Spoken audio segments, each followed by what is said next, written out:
اعوذ باللہ من الشیطان الرجیم، بسم اللہ الرحمن الرحیم۔ میں ایک بار پھر علامہ اقبال کی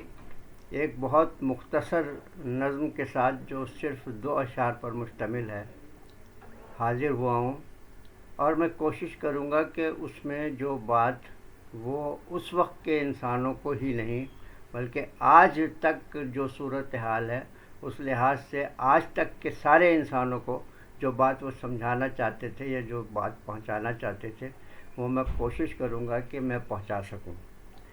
علامہ اقبال فرماتے ہیں کہ انتہا بھی اس کی ہے آخر خریدیں کب تلک، چھتریاں، رومال، مفلر پیرہن جاپان سے۔ یعنی کوئی اس بات کی انتہا ہے کہ ہم غیر ممالک سے کب تک بہت ساری ضرورت کی چیزیں جو ہیں وہ خریدتے رہیں۔ یہ دور کب آئے گا کہ ہمیں خریدنے کی ضرورت ہی نہ پڑے بلکہ دنیا ہم سے خرید رہی ہو۔ بظاہر تو انہوں نے چھوٹی سی چیزوں کا ذکر کیا ہے کہ ہم معمولی چیزیں بھی، جس میں چھتری شامل ہے، جس میں رومال شامل ہے، جس میں مفلر شامل ہے، جس میں کپڑے شامل ہیں، یہ وہ چیزیں جو جن کا تعلق ہماری بہت زیادہ بنیادی زندگی سے ہوتا ہے، وہ چیزیں بھی ہم باہر سے منگواتے ہیں۔ اور جاپان کا ذکر کرنے سے مراد یہ ہے کہ اس وقت تو شاید پوری دنیا میں صرف جاپان ہی ایسا ملک تھا جو سامان جو ہے جہاں سے دوسرے ملکوں کے اندر سامان جایا کرتا تھا، اور بہت عرصے تک خود ایک بہت طویل عرصہ ہے کہ جب جاپان خود پاکستان کی مارکیٹ کے اوپر چھایا ہوا تھا، اور یہی نہیں بلکہ وہ مارکیٹ پر چھایا ہوا ہونے کے باوجود بھی اس کی ساری مارکیٹ جو تھی وہ پاکستان سے بہت دور، بہت باہر تھی۔ وہ زیادہ تر خلیجی ممالک میں تھی، اور لوگ جب حج یا عمرے کے لیے جایا کرتے تھے، طواف زیارہ کے لیے جایا کرتے تھے، تو لوگ ان کو پیسے دیتے تھے کہ ہمارے پاس واپسی پر آپ یہ اور یہ چیزیں خرید لائیں۔ اور جب وہ خرید کے لاتے تھے تو وہ بڑے فخر سے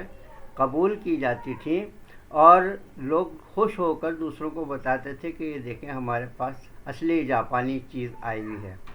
تو یہ اس زمانے میں بھی یہ تھا۔ تو اگر ہم آج کے ماحول میں دیکھیں تو آج کا بھی تو یہی ماحول ہے نا، کہ پہلے یعنی ہم بہت کم ایسی چیزیں بناتے ہیں جس کی ڈیمانڈ باہر زیادہ ہو، یہاں تک کہ ہم زرعی ملک کہلانے کے باوجود بھی ہم بہت سارے پھل اور بہت ساری سبزیاں جو ہیں وہ اتنی تعداد میں بھی پیدا نہیں کر سکتے کہ ہمارے ملک کی اپنی ضرورت ہی پوری ہو جائے، بلکہ وہ بھی بہت ساری چیزیں ہمیں باہر سے منگوا کر اپنی ضرورتوں کو پورا کرنا پڑتا ہے، جس میں بنیادی چیزیں آپ کی جو ہے وہ پیاز جیسی چیزیں ہیں، ٹماٹر جیسی چیزیں ہیں، یہ سب چیزیں ہمیں باہر سے جو ہے وہ منگوا کر مارکیٹ میں لوگوں کی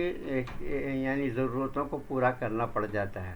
تو اس وقت بھی غالباً یہی صورت ہوگی، بلکہ شاید اس سے بھی بری صورتحال ہوگی، کیونکہ اب بہت ساری مصنوعات میں سے ہم نے کچھ تو چیزیں بنانا شروع ضرور کر دی ہیں، لیکن وہ ہماری ضرورتوں کو پوری نہیں کرتی۔ لیکن جاپان سے ضرور ہم دور ہو گئے ہیں، کیونکہ چین نے پھر اپنے ملک میں چیزیں جو تیار کی وہ جاپان کے مقابلے کی ہوں یا نہ ہوں، لیکن اتنی سستی ہوتی ہیں کہ لوگ سوچتے ہیں کہ اگر یہ جاپانی چیز، اسی قسم کی کوئی جاپانی آئٹم خرید کر اگر ہم 10 سال چلا سکتے ہیں تو اس سے بہت کم قیمت پر ایسی ہم 10 چیزیں خرید سکتے ہیں۔ چائنا کی اتنی سستی ہیں، وہ بے شک ہر سال خراب ہوتی رہیں تو ہماری وہ ضرورت جو ہے وہ پوری کرتی رہیں گی۔ تو کہنے کا یہ مقصد ہے کہ وہ کہہ رہے ہیں کہ یہ سلسلہ جو ہے، یہ باہر سے منگوانے کا سلسلہ آج کے دور میں بھی اگر میں اس کا تجزیہ کروں تو میں کہہ سکتا ہوں کہ آج بھی مسلسل باہر سے ہر چیز منگانے کا جو سلسلہ چل رہا ہے وہ آخر کب تک جو ہے وہ جاری رہے گا۔ یہی بات اس دور میں علامہ اقبال اپنے سارے انسانوں سے یا پورے ہندوستان میں بسنے والے لوگوں سے جو ہے وہ پوچھ رہے تھے کہ یہ ساری چیزیں آخر ہم کب تک منگواتے رہیں گے، اس کی یہ انتہا کب تک ہے۔ اب تو عالم یہ ہے کہ ہم اپنے بہت ساری چیزیں دنیا کی مرضی کے بغیر نہ کسی ملک سے خرید سکتے ہیں نہ ان کو فروخت کر سکتے ہیں۔ یعنی پہلے تو یہی تھا نا کہ صرف چیزیں جو ہیں وہ درآمد کی جاتی تھیں، منگوائی جاتی تھی، باہر سے برآمد کی جاتی تھیں، لیکن اب عالم یہ ہے کہ ہم جو ہے اپنی کوئی چیز باہر سے منگوا بھی نہیں سکتے بنا بہت سارے ممالک کی اجازت کے، یہاں تک کہ اب ہمارا بجٹ بھی IMF کے کہنے سے بنایا جاتا ہے کہ آپ کو یہ ٹیکس لگانے ہیں، آپ کو یہ کرنا ہے یا آپ کو وہ کرنا ہے، تب کہیں جا کر جو ہے وہ ہمارا ایک بجٹ بنتا ہے۔ اگر ہم اس کے خلاف بجٹ بنا لیں تو دنیا کی بہت ساری مراعات جو ہے جو پاکستان کو مل سکتی ہیں وہ بھی نہیں ملتی۔ تو اسی بات کو وہ اگلے شعر میں دیکھیں کس طریقے سے جو ہے وہ آپ کو بتانا چاہ رہے ہیں۔ اگلے شعر میں وہ کہہ رہے ہیں کہ اپنی غفلت کی یہی حالت اگر قائم رہی، یعنی ہماری غفلت، ہماری سستی، ہماری کاہلی، ہمارا دنیا سے پیچھے رہ جانے کا سلسلہ اگر اسی طرح قائم رہا تو پھر یہی ہوگا کہ غسال بھی کعبے سے آئیں گے، کابل سے آئیں گے، اور کفن جو ہے وہ جاپان سے آئیں گے غسال کابل سے، کفن جاپان سے۔ یعنی وہ نہایت درد اور غم کے ساتھ دیکھیں وہ کیا بات کر رہے ہیں کہ اگر ہم اسی طرح غافل رہے، اگر ہم نے اسی طریقے سے آگے ترقی نہیں کری، اگر اسی طریقے سے جو ہماری ضرورتوں کی چیزیں وہ ہم نے بنانا شروع نہیں کی، اگر ہم نے اس کوالٹی کی، اس معیار کی چیزیں نہیں بنانا شروع کریں جو ہماری ضرورتوں کو بھی پورا کر سکے، اور پھر دنیا بھی اس کی طرف لپک کر آئے کہ جی ہمیں دیجیے، ہمیں آپ کی فلاں بنائی ہوئی چیز بہت پسند ہے۔ تو یہ کہہ رہے ہیں کہ اگر غفلت کا یہی حال رہا تو پھر کیا ہوگا کہ آئیں گے غسال کابل سے، کفن جاپان سے۔ یہ اتنا آسان مصرع نہیں ہے جس کو ہم صرف کابل کے حوالے سے اور کفن کے حوالے سے جو ہے وہ سمجھیں۔ یعنی پھر دیکھیں غسال جو ہیں وہ کب آتے ہیں؟ غسال جب آتے ہیں جب موت واقع ہو جاتی ہے۔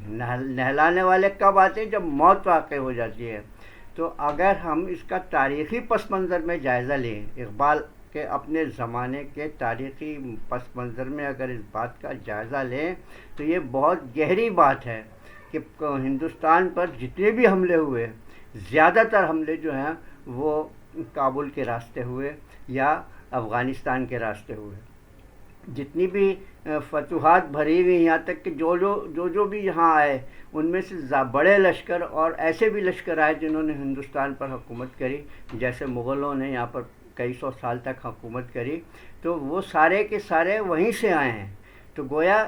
ایک اگر ہم اس کا پس منظر یا اس کے پس منظر کے اندر جھانک کے دیکھیں، یعنی ہماری سارے موت کے سامان جو ہے نا پھر باہر سے آنا شروع ہو جائیں گے۔ ہماری زندگی اتنی تنگ ہو جائے گی کہ ہمیں جو بھی آئے گا وہ مار کر چلا جائے گا۔ آپ اندازہ تو لگائیں نا کہ غسال کیا کرنے آتے ہیں؟ وہ آپ کو نہلانے کے لیے آتے ہیں، تو نہلائیں گے تو جب آپ مر جائیں گے، قبر میں اترنے سے پہلے مردے کو نہلایا جاتا ہے۔ تو یہ حالت رہی تو ہم تو سب تباہ اور برباد ہو جائیں گے اگر ہم اسی طریقے سے باہر سے چیزیں منگواتے رہے اور اپنی ضرورت کی چیزیں خود نہیں پیدا کرتے رہے۔ تو جب ہم دوسروں کے دست نگر بن جائیں گے، جب ہم اپنا سرمایہ باہر جو ہے وہ بھیجنا شروع کر دیں گے اور وہاں سے مال لانا شروع کر دیں گے اور کوئی ایسی چیز نہیں بنا پائیں گے جو باہر بیچ کر سرمایہ ملک کے اندر آئے، تو پھر خود سوچیں کہ وہ قومیں جو ہے کہیں زندہ رہ سکتی ہیں؟ آپ کے گھر کے اندر اگر آپ کے اخراجات آپ کی تنخواہوں سے بڑھ جائیں اور تو پھر آپ خود سوچیں کہ آپ اس صورت میں آپ زندہ رکھ سکیں کس سے ادھار مانگے، کب تک نہیں مانگے؟ تو پاکستان ادھار مانگ رہا ہے کہ نہیں مانگ رہا؟ اس کا صاف مطلب یہ ہے کہ اس گھر کی طرح جس گھر کے اندر آمدنی سے زیادہ اخراجات ہیں اور گھر والے ادھار مانگنے پر یا لوگوں کی گالیاں کھانے پر مجبور ہو جاتے ہیں، تو اب ایک ملک کا بھی یہی حال ہو جاتا ہے کہ جب ہم اپنی چیزیں بنا کر باہر ممالک میں نہیں بھیجیں اور وہاں سے سرمایہ لے کر نہیں آئے بلکہ وہاں سے چیزیں لے کر آئیں اور اپنا سرمایہ باہر لے جائیں، تو ایک دن یہ ہوگا کہ آپ اس چوکھٹ کی طرح ہو جاتے ہیں جو بظاہر تو آپ کو بالکل سالم نظر آتی ہے لیکن اندر سے وہ چوکھٹ جو ہے دیمک کھا کر کھوکھلا کر دیتی ہے۔ تو ہم ایک طریقے سے کھوکھلے ہوتے چلے جا رہے ہیں۔ بات کہی گئی 175 سال پہلے قریب، لیکن آپ یہ دیکھیں کہ آج وہ کتنی صحیح بیٹھ رہی ہے کہ ہم جو ہے اندر سے کھوکھلے ہوتے چلے جا رہے ہیں، اور اسی وجہ سے اس نے کہا کہ آئیں گے غسال کابل سے، کفن جاپان سے ہمیں نہلانے والے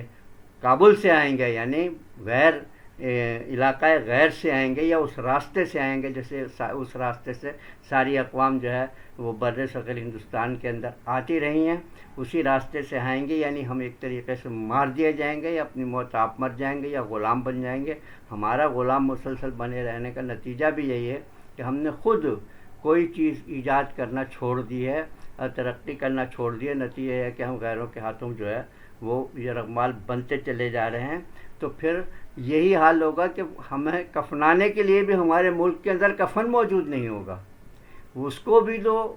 غیر ممالک سے یعنی جاپان سے خریدنا پڑے گا، تب کہیں جا کر، یعنی ہم مرنے کے بعد بھی اتنے بے بس ہوں گے کہ ہمیں اپنا کفن نصیب نہیں ہوگا، اس لیے کہ ہمارے پاس ہوگا ہی کچھ نہیں۔ تو یہ بات بہت غور کرنے کی ہے۔ علامہ اقبال نے اس میں بہت گہری بات کری ہے، اور آج اس دور کے لحاظ سے دیکھا جائے تو آج ہم علامہ اقبال نے اس دور کے لحاظ سے وہ ساری باتیں کہہ دیں ان دو اشعار کے اندر، جو بالکل صحیح اترتی ہیں کہ اب ہم کس جگہ پر کھڑے ہیں۔ ہم ٹھیک اسی جگہ پر کھڑے ہیں جہاں آج سے 2.25 سال پہلے، 150 سال پہلے جو ہے وہ ہندوستان کی وہ قوم جو انڈو پاک ایک ہوتا تھا، اس کی حالت بھی یہی تھی۔ آج پاکستان کی حالت بالکل اس جیسی ہے۔ اللہ تعالی ہمیں یہ باتیں سمجھنے کی اور پھر اپنی غفلت کو دور کرنے کی توفیق عطا فرمائے۔